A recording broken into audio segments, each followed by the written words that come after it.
Okay. Uh, Hello and welcome back if you're not new, and welcome if you're new.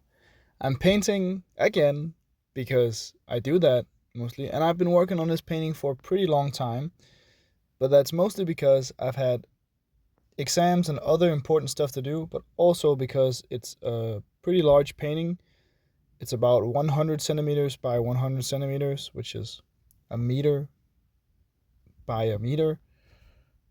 Yeah, so it's a pretty large painting. It could be bigger, but I think it's a nice size for my studio. I don't really have space for much bigger paintings, sadly. And I start out here, which with my new sketching process, which is just like a random large brush I found. It's like a Home Depot brush, like, and I just start with some red or whatever color I have. Then I just start with doing like a sketch and outline. Of course, this can change and depends on what I feel like doing and how like the idea is. But with this one, I didn't have like that much of a clear idea of what I had to do. I was much more like, okay, I have to do something, but what should it be? I knew I wanted to do a half body, not just a portrait, but I didn't know much more than that, to be honest. So I think this was a great place to start, and yeah, I did it last painting, and I'm probably gonna do it the next painting. Maybe, maybe not. Just probably. There's at least um, a chance I'll do that. But again, there's a chance for anything. So, but I tried a lot of new stuff on this painting. Like it's much less scary, and there's no sharp teeth, and it looks more like a person. And I used different colors because I got new colors, and it's just it's different, which I like a lot actually. And here I start blocking out, some of the features, and I already had an idea here, but it kind of changes. And that's the thing with painting, at least for me, it never becomes exactly what I was thinking it could become. Like, I never have a very clear vision. I have like ideas of stuff I want to do, and then it turns out a certain way based on all the other stuff that happens. But it's never a clear, complete painting in my head.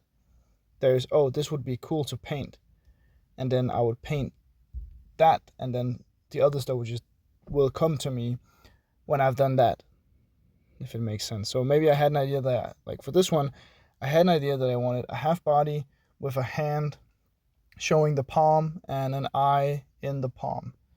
That's just something I knew I would like to have. So I was like, I'll do that. And then I started with some other stuff, and I made something weird here. Like, kind of, I filled out the body, or I carved out the body. And sometimes that's cool too, to do the outline of a character, or the silhouette of a character before doing the actual outline and detail. And here I kind of make this like arm look like a scotch tape holder. The small little rolls that hold tape. It kind of looks like that. Um, yeah. Then I start finding out the hand. But this is really just the early stages of the painting, which aren't necessarily the most important, but still they are the most important. Like, they don't seem important because it changes so much later, but it always starts like this. It never starts with a finished piece. Especially for me, like, I just work at it till I come to a point where it's like, okay, I probably can't do anything anymore, any more stuff for yeah. But there's a lot of video. There's a red creature here, me, like, just blocking out stuff and thinking. And that's a lot of the painting process, really. Like, if you paint, you definitely know this, that most of the painting is getting done by you thinking about what you will do next rather than actually painting. But also, sometimes there's just the absence of thought, just painting and creating. And you kind of need to get in this flow state of just painting and just knowing what to do without actually knowing if it's going to be good or not. And I try to go there as much as possible, and I usually do pretty quickly. But I don't paint the painting in one day. I don't want to do that. I could do that, but well, I need to let it dry first, because I usually just paint over, I don't mix that much. Anyway, as I was saying, it's mostly about just painting and also letting it dry, letting it marinate, or whatever you want to call it, letting it exist. And yeah, I did a bunch of white lines here, the outlines of the face and the hand, and just getting more stuff to be known, which is awesome, and it worked out great, but I forgot to record it. Right, but I spend a lot of time when the paint is drying thinking about, okay, what can I do next? What would be cool? And then I figure something out, I do it. But that's also because I paint so very quickly that the paint doesn't really have to, it has time to dry, so I'm using acrylic, because I, like to paint fast and a lot. And a lot of layers. I like layers. Instead of mixing colors, I layer them. I layer them on top of each other, and I layer some black on it to make it darker. I layer this and this and that. So it's this intentional mixing, which creates my way of painting. Of course, many other people have done that. I have tried oil paint. I love the colors, I love the texture, but the problem is the drying time. It takes far too long to dry, and that's the main problem. And that's just such a big problem for me, because last time I used oil paint, I made a gray mess. A very bad gray mess, which is like I just took like a palette knife and I just carved it over, and it's just a gray canvas, which I can't really paint on because there's too much texture. So it's kind of hard to paint on. Yeah, so it's a little bit sad. But it's also fine, because oil paint is really expensive. And I used to use Golden also, but now I used Amsterdam Expert, just because the price difference for a person who doesn't make any money from his art, and only has a part-time job and is a student, I don't really have that much money for art supplies, but it's my hobby, it's my thing. It's the thing I love the most. So I want the best, but also for the best price. And I think Amsterdam hits the spot. I also did a review of it. If you haven't seen that, you should definitely check it out, because I think it's pretty good. And at least I haven't really changed my opinions on it. I think it's very good for the price, and I think it's very decent paint.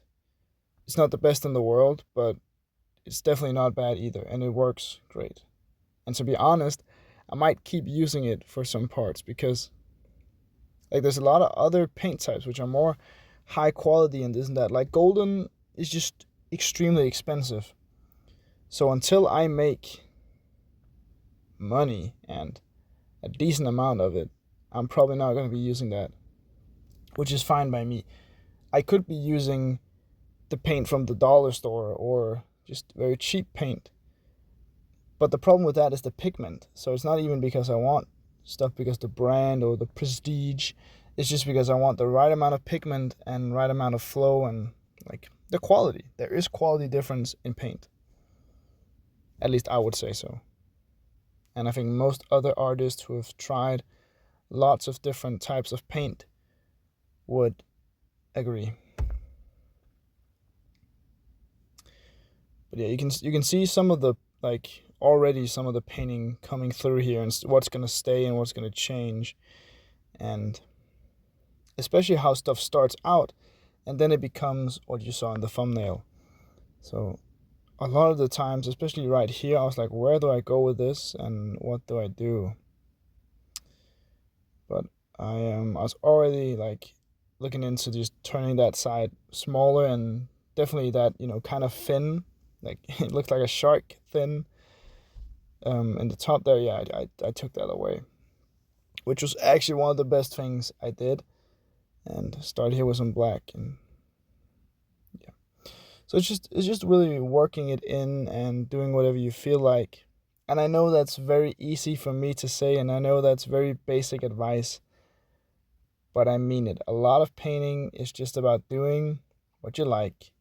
Find some inspiration in the real world, in books, or in a video, or a movie, or music, or whenever you find inspiration. I find inspiration from lots of different things. Music, books, art books, especially art books. I mean, buy some art books. Music is just great also. Like sometimes the vibe of a song or an album can really like hone in your what you want this painting to say. I don't listen to music when I paint, but I listen to music nearly every other time of the day. I just love music. But the main reason I'm not listening to music while I paint is because I'm recording on my phone, and you can't listen to music and record at the same time. And you can already see here I'm like taking in the belly and just these kind of black marks and lines which go close with the background. I think it's great. I think it adds a lot of character and adds a lot of shading. And personally, I took inspiration from this from comic books, which use a lot of deep dark blacks, especially the more noir and like, not the funny Superman comics, but the more dark and gritty, comics like that, which has a more deep and dark style. And of course, just my own like love for the color black, or the nuance of black, or whatever you want to call it. But it's also just a great color to add some contrast, and that's another thing which is insanely important. Contrast, contrast, contrast. Like that's my best friend and worst enemy.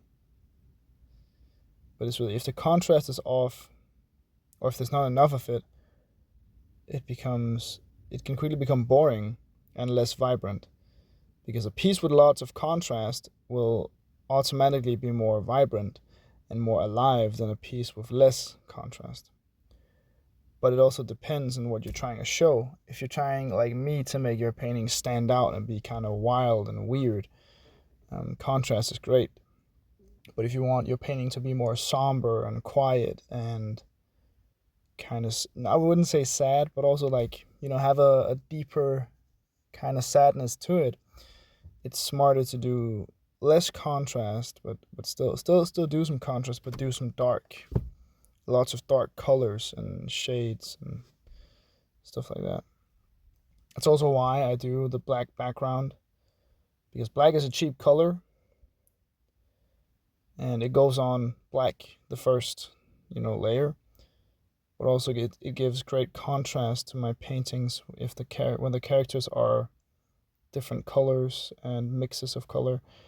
Being just the background being black makes it so much easier to figure out what to do, because every other color goes down, and when you've put down some color, you can put down black on top of that, like I do here, like I do in this one, which for me works the best. For you, maybe a colored background or a more detailed background.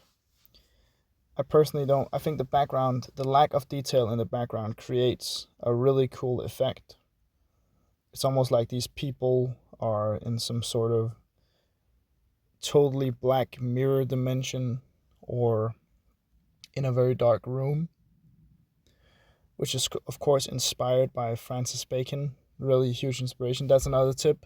Find artists who do stuff like you want to do stuff, and also stuff that's close to you but not complete copy. Don't copy someone and call it your own.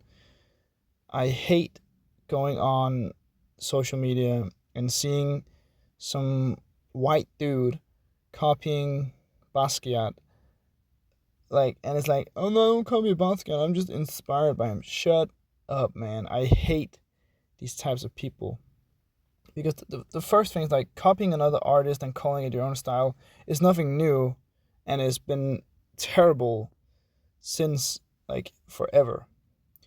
But I think it's even worse when a white person is copying an artist whose work is mostly about the black struggle and existence as a black man in America, which they know nothing about.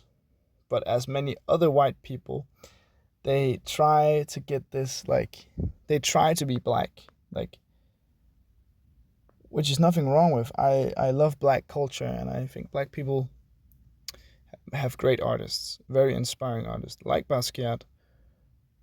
But I don't think you should steal from anybody. I also love Francis Bacon. I love his pictures and I love his style. But that means, I'm trying to be inspired by him, not copying him. And also, you should get inspired by artists who don't do stuff like you.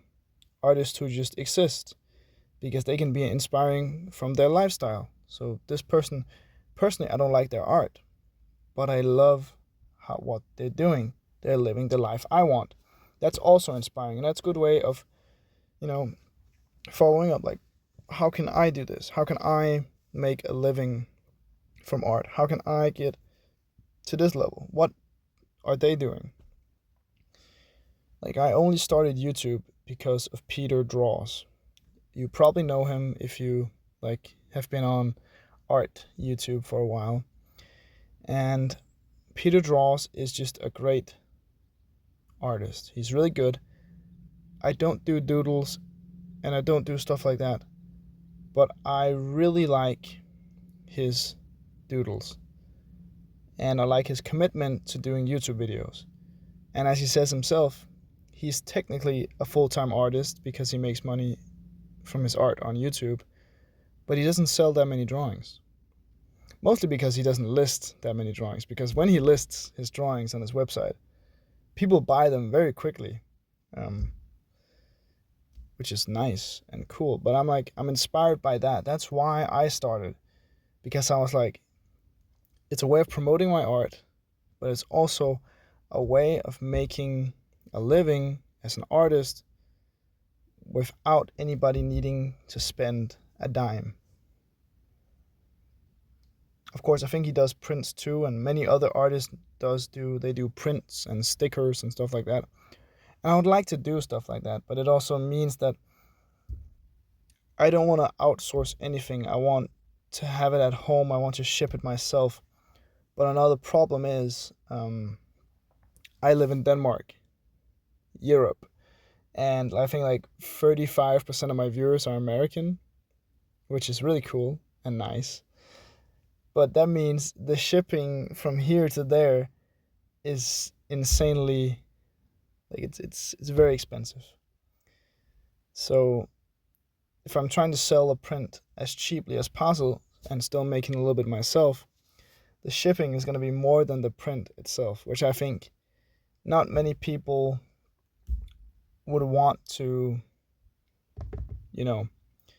buy something like that. Like, personally, I don't want to spend too much on shipping. But that's just me. But we'll see what I will do. If I even will make products other than my art. I've been thinking about doing a website where you can see like the prices and the name and all this stuff, important stuff about my paintings and drawings. But yeah, it's an interesting world. Like, the art world isn't easy, and it takes a long time. And I'm just getting started. But I'll try my best. As you can see with this painting, I'm trying my very best. Another cool thing, well, I figured out what I wanted to do after my school, like normal school. Then I'm going to do Talent Academy, Danish Talent Academy, which is not as fancy as it sounds, but it's an art program. They also have theater and music and all that stuff. But I'm going on the art program, of course. And yeah, I'm gonna go there, and I want to live in like a dorm close to that, but it costs money. So I figured out how much I would need for the full 3 years, and it's not as bad as I thought. But it's gonna cost like 3.3 Danish 3.3k Danish kroner, so like 3,300 Danish kroner, which is not bad for like a dorm room. It's not great either because you can't get sponsored, money from the state like you can with other types of education because there's not enough hours, which means I'll need to get a job, which is not a problem. It's just if I want to live on my own, food and power and water and other stuff too. Just so it's not just 3.3k, it's more. So I'll be working as much as possible, saving up, and then I need to find a job in the city, which hopefully will be possible. My neighbor, their son, he had a factory job, some kind of factory thing he did, which actually was pretty good, he said, which I am kind of intrigued by. But we'll see where it goes. Of course, I have savings too. I don't want to use. I can use my savings and stuff like this, but I won't use all my savings. Like, you know what I mean? I won't be. I still want to have money saved up for other important things, especially just things that happen right now. So it's like if it's something that I have to buy or have to use, and not like, oh, it's a cool pair of pants. I mean, like emergency, then I need some money to that. So I need emergency money. So I can't use all my savings. So it would be cool if I would be able to make money on YouTube by that time. So it's not next year, it's next year again after summer. So I have a whole year to do it. So we'll try. And now for the, talk about the painting, the last just 3 minutes, I think it was left or something. So I'll, go in real life, real time, and talk about the painting and what I did and what I like and all this and all that. But yeah, it'll just come right now. Okay, maybe not right now, but in some time. Yeah. You could take this time to write a pretty nice comment if you want to. Okay. All right. You made it to the end of the video, to the finished showcase. So this is the painting. It's much more human than my other paintings, and I don't know, I just did what I felt like. This weird arm shoulder thing, the lack of the rest of the body. As you saw before, I had it extended all the way over here, but that didn't work. So I did a lot of new things and a lot of old things and just created. And I like it. I like it a lot. I think it's one of the best paintings I've made in recent times. I think it has qualities which I really like this here, this face here. I love it. And the eyes are great too, the nose, the mouth. The head is nice. The hand here is also very nice. I think it's made to be extremely large and long, like by design. It's not because I don't understand proportions. The hand would, of course, be smaller, but I think it looks better with like a giant kind of weird hand, especially with the eye in the middle of the palm. Something I've seen somewhere on the internet. I like the arm here. All this and this. I used a bunch of these and pencils and all the things that I love. I think it turned out great. And I love the small pops of yellow. I really like that. I'm even using the same yellow here for the background in this piece, which will be the next painting that's still wet. But yeah, mostly it's a nice painting, and I really like it, and I like the new color that I'm using.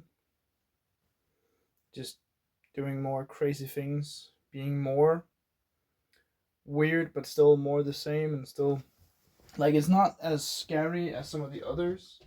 Like this one is maybe scary as some people would say. I don't blame them if they mean say that, but I think there's a quality to this, which is like, you know, it's kind of menacing but not scary in a way. It's kind of has a presence. It has some power in some way.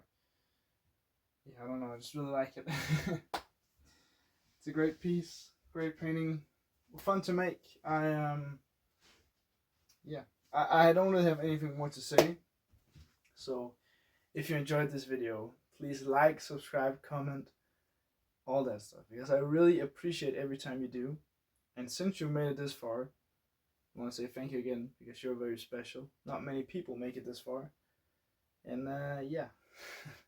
I hope you have a nice day or night or whenever you're watching this. I just hope you have a good time, actually. Bye bye. See you guys in the next video.